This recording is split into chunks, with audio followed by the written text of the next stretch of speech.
E às vezes eu vejo ali, deixa eu tentar ver, por exemplo, se a IA não consegue me ajudar. Ela vai te ajudar, óbvio, né? Ela vai te dar ali alguns nortes, alguns pontos importantes. Mas assim, ela não vai conseguir trazer particularidades da empresa a qual, né, enfim, eu estarei. Da operação em si. Exatamente. Então, eu até utilizo, né? Eu acho que faz muito sentido a utilização, desde que ela seja como se fosse aquilo que a gente comentou no documento. Uma opinião, como se fosse uma opinião, como se fosse mais um profissional no qual você estivesse ali recorrendo, você vai ter que fazer uma análise crítica relacionada àquilo que está sendo produzido. Até porque o pensamento crítico é próprio do ser humano. Exatamente. A máquina não tem. Não vai ter. E isso vai trazer ali, eu acho que a grande fortaleza relacionada ao trabalho final, ao resultado final, né? Mas ela ser ali única e exclusivamente o fruto, né, o resultado, aí a coisa eu acho que já começa a ir para um outro lado, né? Eu vou usar até uma palavra um pouco dura, né? A inteligência artificial, ela vai aflorar a mediocridade que existe dentro de muitas pessoas, muitos Sim. profissionais.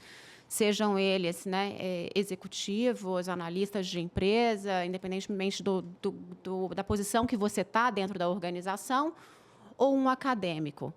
Porque o medíocre, ele antes entrava num grupo de WhatsApp e falava: você tem um modelo disso? Sim. Você tem aquilo outro? Então, ele já encontrava subterfúgios para ele encurtar o tempo dele de trabalho, para ele não, né, queimar tutano pensando em como fazer aquele trabalho, em apresentar aquela resposta. Então, eu falo que assim, mudou só o modus operandi. Sim. Né? O que é importante é que, às vezes, algumas pessoas que não tinham essas más práticas, né, que também difere de um benchmarking, uma coisa é aquela pessoa que ela não tem um compromisso, seja com o seu empregador ou seja com o seu cliente, e outra é aquela que, de fato, se aprofunda, estuda e vai fazer um benchmarking, não é um copy-paste. Sim. Né? Mas nessa nova realidade de inteligência artificial, eu sinto que a gente fica um pouco seduzido. Sim. Porque é tudo muito novo, né? E vem também com uma atmosfera até dos filmes hollywoodianos. Sim. Então, eu receio com que pessoas que antes tinham bons hábitos passem a ter maus hábitos. Sim. Até porque nós estamos num ritmo de vida e de volume de informações que o nosso tempo parece estar cada vez mais reduzido. Verdade. Então, me parece natural que você vai encurtar um caminho e vai recolher a inteligência artificial para facilitar a sua vida. Legítimo. Exatamente. Desde que com calma. Exatamente. Eu vejo isso até, por exemplo, no nosso dia a dia lá da frente, a gente passou por algumas fases, né? A frente não é uma corretora que começou ontem, né? Então, eu lembro que, por exemplo, no começo, bem no começo, quando tudo, literalmente, existiam poucos profissionais, a gente começou a crescer o quadro de profissionais, principalmente da área de prevenção à lavagem de dinheiro. E, em um determinado momento, nós tínhamos ali aproximadamente entre 7 e 10 profissionais voltados ali para as estruturas de onboarding e prevenção à lavagem de dinheiro, né? E uma das minhas preocupações à época era exatamente como que eu, de certa forma, eu ficaria menos dependente dos meus profissionais. Por quê? Porque eu caí numa fase, infelizmente, ou felizmente, mas acho que faz parte, de eu perder muitos profissionais para o mercado. Então, eu acabava formando os profissionais, eles acabavam saindo, o que é super interessante do ponto de vista, é um valor da frente, de promover os profissionais no sentido de trazer conhecimento. Né, pessoas. Formar pessoas, isso é um dos nossos valores, eu amo esse valor. Mas eu tinha, do ponto de vista de executivo, ter o menor impacto possível. Né? E aí a gente teve uma grande transformação utilizando a tecnologia, aí não estou nem utilizando a questão de IA, e sim o uso mesmo de tecnologia. E hoje, basicamente, aquele trabalho que eu fazia com 7, 10 pessoas, hoje eu consigo fazer com 3, 4. Né? E hoje o meu problema mudou. Por quê? Porque hoje, como basicamente com um apertar de um botão, eu tenho, às vezes, toda uma análise ou uma pré-análise feita, hoje a minha preocupação é eu prover, vamos dizer assim, conhecimento para o meu analista, para ele não entender que é só apertar um botão e o trabalho vai ser praticamente 80%, 90% feito, de ele ter a base do porquê daquilo, né? E se sentir estimulado, Exatamente, né? Então, o que eu até costumo dizer é, cara, se a gente desligar o sistema, né, a gente consegue replicar isso na mão, a ideia do uso sistêmico é a gente ganhar em escala.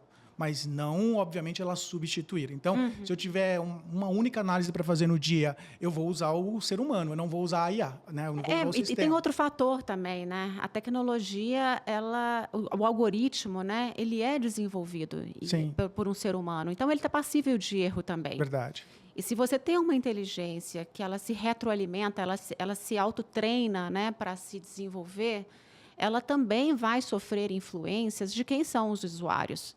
Então, se você não tem uma pessoa sentada na cadeira com uma análise crítica daquela informação, inclusive para identificar e corrigir alguns erros, é um pouco difícil. E, certamente, o uso dessa tecnologia é para uma análise um pouco mais objetiva, né? O desvio do padrão.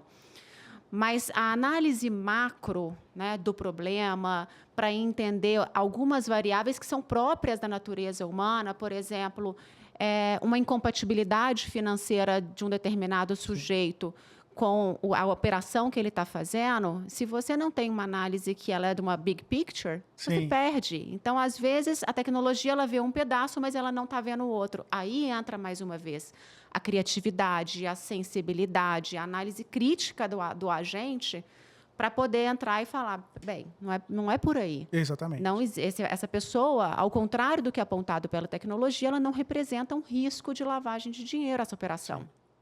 E, assim, em termos de, vamos dizer assim, preocupações, né, em relação ao uso de inteligência artificial no meio profissional, acadêmico também, né?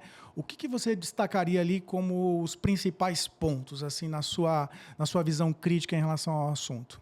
Eu entendo que as preocupações são muitas, Carlos. A começar pelo que você colocou, né? Da pessoa ela parar de se autodesenvolver, de aprimorar o seu conhecimento, por ela entrar numa inércia, num ócio, porque eu tenho uma tecnologia que está me atendendo e está fazendo o meu trabalho. Ela não se sente sequer estimulada para tanto. Então, eu acho que no mundo profissional, organizacional, esse é o primeiro desafio dos líderes. Como manter a minha equipe estimulada? Verdade. Depois, eu acho que um grande desafio que os líderes têm é o emocional, né? Como é que eu mantenho o emocional do meu colaborador em dia e para que não haja a ansiedade, a insegurança de que ele é um profissional substituível por uma máquina? Verdade. Eu acho que é uma pergunta que muita gente pode estar fazendo, né? Porque você colocou, eu tinha antes uma equipe com 10 pessoas, hoje eu tenho uma equipe reduzida e que, apertando um botão, eu consigo executar diversas tarefas. Sim.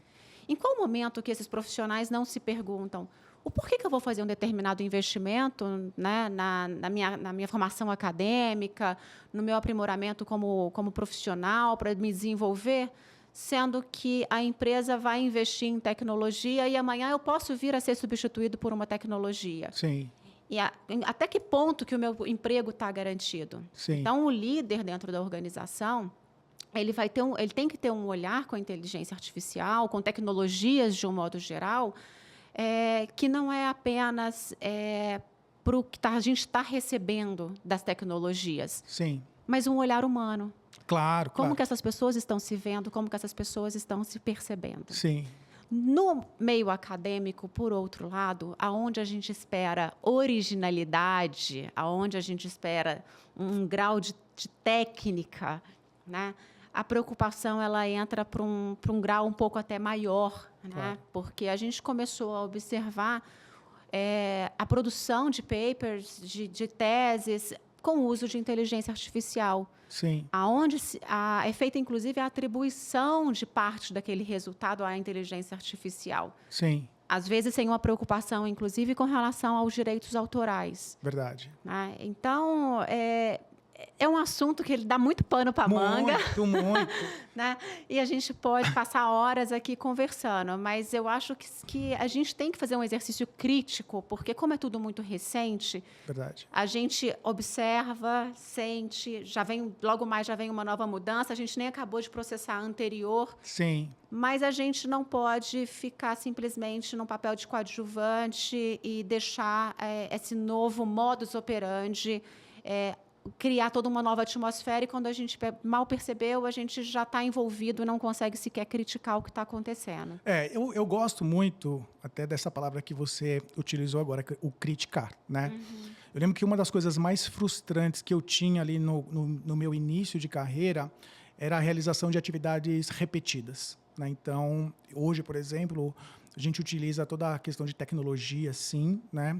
Voltada para acabar com a atividade repetida, né? Então, eu lembro que ali no começo da minha carreira, até como analista de prevenção à lavagem de dinheiro, eu tinha que fazer ali a coleta de várias e várias informações, né, para subsidiar ali a minha análise final relacionada, por exemplo, a um caso de prevenção à lavagem de dinheiro, né? Então, só que eu perdia muito tempo fazendo a coleta dessas informações, nas quais eu já tinha tido o acesso, e elas foram a base para eu chegar na minha análise final, né? Mas o esforço repetitivo de ter que ficar coletando cada uma dessas informações, eu até brincava com os meus amigos. Cara, eu sou um analista, eu sou um cara que fico tirando print, né? E é isso que a gente pegou, utilizou. O que induz, inclusive, é o erro, né? Exatamente. E eu lembro que até, às vezes, o padrão de qualidade era tido não com base na análise, era tido com base no print que você esqueceu de tirar, né? Então, hoje, por exemplo, o que a gente até pratica muito na frente é eliminar aquilo que é repetitivo. Repetitivo. O operacional, né? Exatamente. Para deixar o analista 100% focado naquilo que eu preciso dele, na capacidade mental dele. Então, como no exemplo que eu destaquei para você, uma das grandes reclamações ali nos meus times de início era, poxa, Carlos, assim, eu tenho um grupo grande aqui, mas eu estou utilizando parte do tempo aqui trabalhado no momento mais legal que é a análise, porque a outra parte eu estou tendo que fazer esse trabalho mais operacional.